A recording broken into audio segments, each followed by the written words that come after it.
Question आता है हमारे पास यहाँ पे, why curd and other sour food stuff such as lemon juice, vinegar and orange juice should not be kept in metal vessel.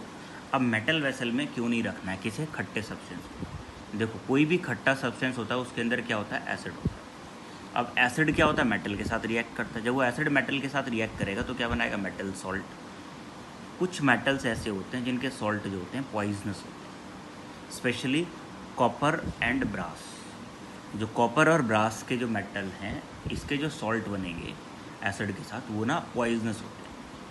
बहुत ज़्यादा पॉइजनस नहीं होते हैं, बट इतने पॉइजनस होते हैं कि फूड पॉइजनिंग हो सकती है। ठीक है, so it is not advisable to store sour food stuff like lemon juice, vinegar, orange juice in metal vessel. तुमने देखा होगा, हम लोग देसी लोग हैं, हमारे यहाँ कढ़ी वगैरह बनती है ना, तो कढ़ी तो रखते हैं, तुमने देखा नहीं होगा पीतल के किसी बर्तन में रख दें स्टोर करके, नहीं रखते ना। मट्ठा होता है, मट्ठा भी नहीं रखते, पीतल के बर्तन में रखवाएंगे, है ना। क्यों नहीं रखवाते? क्योंकि उसमें क्या होता है, एक अजीब सा टेस्ट चेंज हो जाता है। वो टेस्ट चेंज क्यों हो जाता है?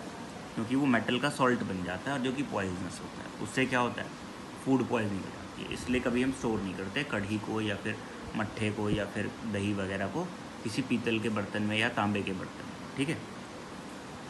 Curd and other food stuff contain acid which can react with metal of the vessel to form poisonous metal compound which can cause food poisoning।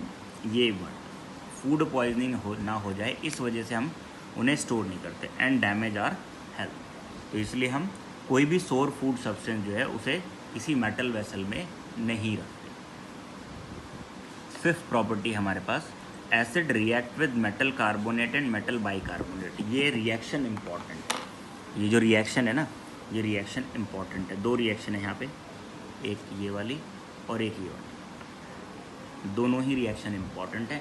कई बार तो ये रिएक्शन कंप्लीट करने को आ जाती है, Na2CO3 plus HCl dash, NaHCO3 plus HCl dash. या फिर ऐसे लिख पूछ लेते हैं, what happen when hydrochloric acid react with sodium carbonate. ये सोडियम कार्बोनेट, जो बाइकार्बोनेट है ना, हाइड्रोजन कार्बोनेट भी कहते हैं।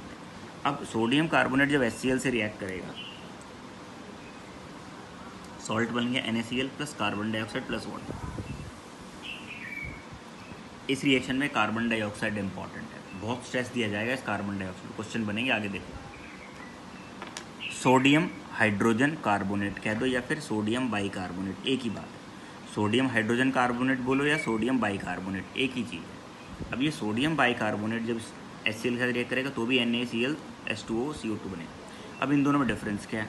यहाँ तो डिफरेंस है, लेकिन यहाँ तो कोई डिफरेंस नहीं दिखाया। बैलेंसिंग में डिफरेंस आएगा। जब तुम बैलेंस करोगे ना, देखो ये दो हैं सोडियम, यहाँ दो आ गए, ठीक है, सोडियम दो हो गए। उसके बाद फिर यहाँ क्लोरीन एक है, यहाँ क्लोरीन कितने हो गए, दो हो गए, तो क्लोरीन दो कर दिया हमने। ठीक है, हाइड्रोजन यहाँ कितने, दो, यहाँ कितने, हाइड्रोजन दो। ठीक, कार्बन चेक करो, यहाँ पे एक कार्बन है, यहाँ भी एक कार्बन है। ऑक्सीजन चेक करो, यहाँ तीन है, यहाँ भी तीन है। तो इक्वेशन क्या होगी, बैलेंस। 2 NaCl आ रहा है। इसे देखते हैं, एक सोडियम, ठीक है। उसके बाद फिर एक क्लोरीन, लेकिन यहाँ हाइड्रोजन दो है, दो हाइड्रोजन, तो यहाँ एक और एक, दो हाइड्रोजन। ठीक है, तो सोडियम पूरे हो गए, क्लोरीन पूरे हो गए, हाइड्रोजन पूरे हो गए, कार्बन एक, ऑक्सीजन देखते हैं, यहाँ तीन है और यहाँ भी तीन है। तो यहाँ क्या एक आ रहा है, देखो यहाँ दो है और यहाँ एक है। बस इतना ही बैलेंसिंग में डिफरेंस है। बस इन दोनों रिएक्शन में डिफरेंस क्या है, वो बैलेंसिंग में डिफरेंस है, और कोई डिफरेंस नहीं। क्लियर? तो सोडियम कार्बोनेट को जब HCl से रिएक्ट करेंगे तो बनेगा sodium chloride plus carbon dioxide plus water.